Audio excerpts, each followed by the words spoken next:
Reverend Anderson is who you play. Yes. And you play alongside a chap called Patrick Fugit. He is not here today, but over the series, of course, you help him fight these demons who have always plagued him throughout his life. Yes. We have a little surprise for you.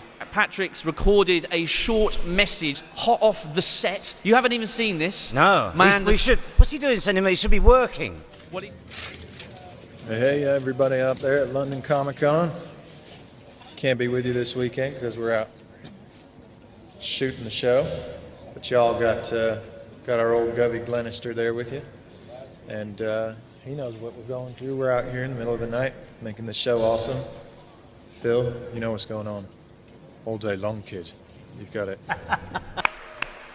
So how does that, I mean, you've got your feet up. Compared to him, he's hard at work, and here you are. Well, do you notice he said all day long, guys, because I've been teaching Patrick Northern English humour and sayings, and he's become so obsessed with it now, so he just keeps going round saying, bag of shite, kid, bag of shite.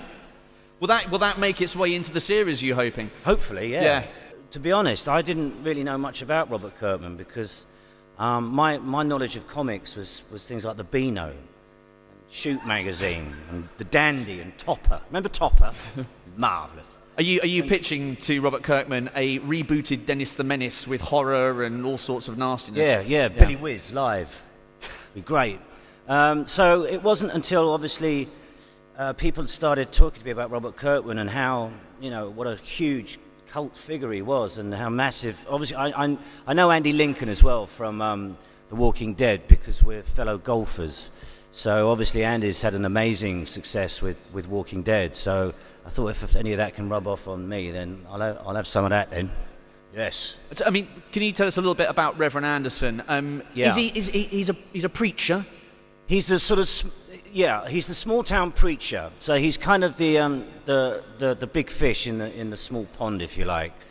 And he's basically devoted his life to his calling and to putting the world to rights and getting rid of all the demons and devils and nasty things that he thinks are inside most of his parishioners. How we meet him? He's a bit of a maverick. He's not your average sort of preacher. He likes... we first meet him in the show, in the pilot, where he's playing poker, drinking whiskey and chain smoking with the mayor and the chief of police. I mean, he's... there's obviously the thing about with Kyle and the Reverend, they both have a past, and they're connected with this past.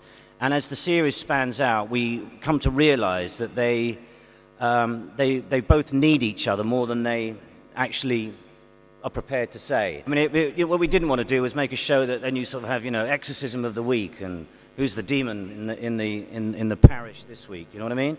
So it's a very slow burner, and then there's some really interesting characters that come into the story from Kyle's family side, and then a very mysterious figure that comes in a bit later called Sydney, who I won't tell you too much about.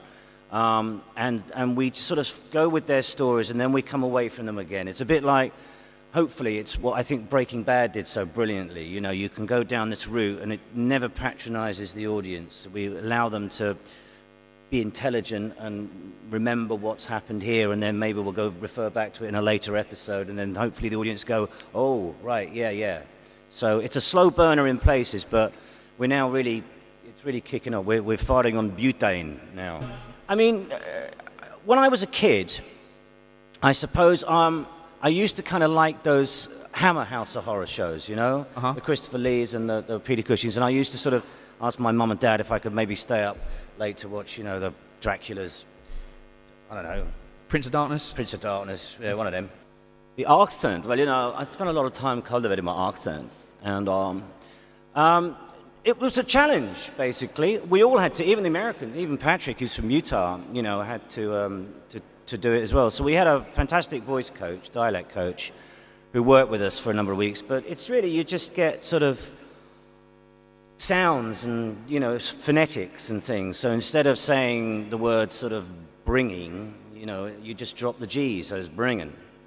And instead of saying bean, B-E-E-N, it's just B-I-N, so it's bin, not bean.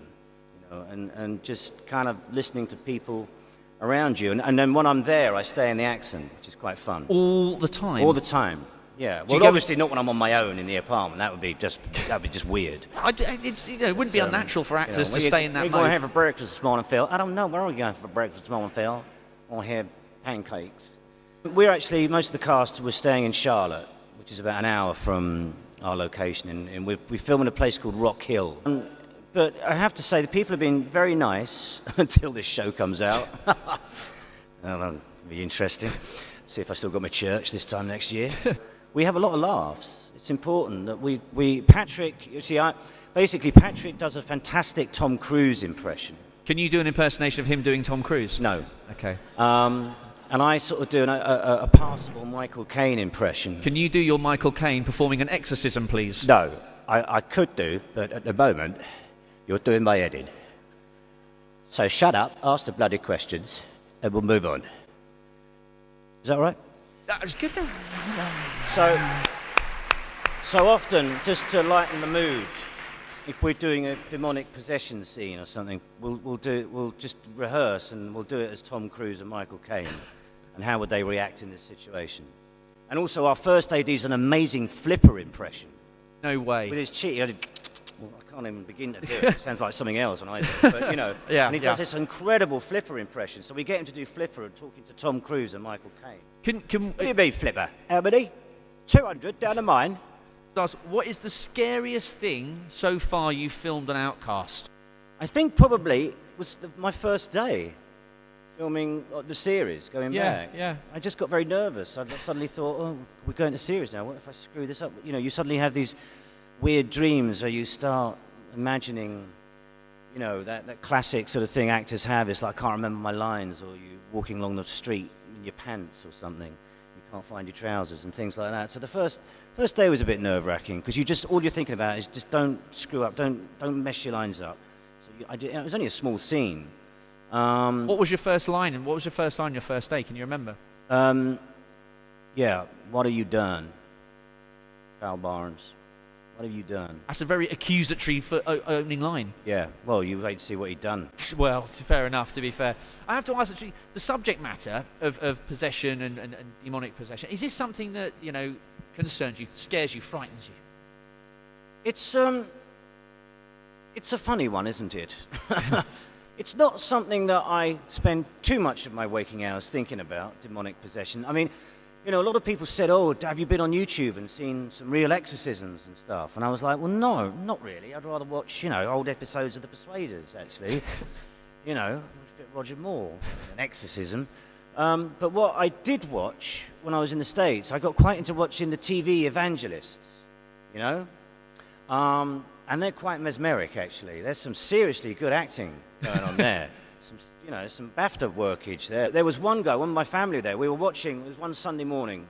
I wasn't working, thank goodness, and we were sitting in bed, and we were watching this local guy from Charlotte, and he was very kind of good-looking, young, ripped jeans, six-pack, bulging, T-shirt, the microphone. He's draped over the edge of the stage, and it's all this kind of, oh, Jesus.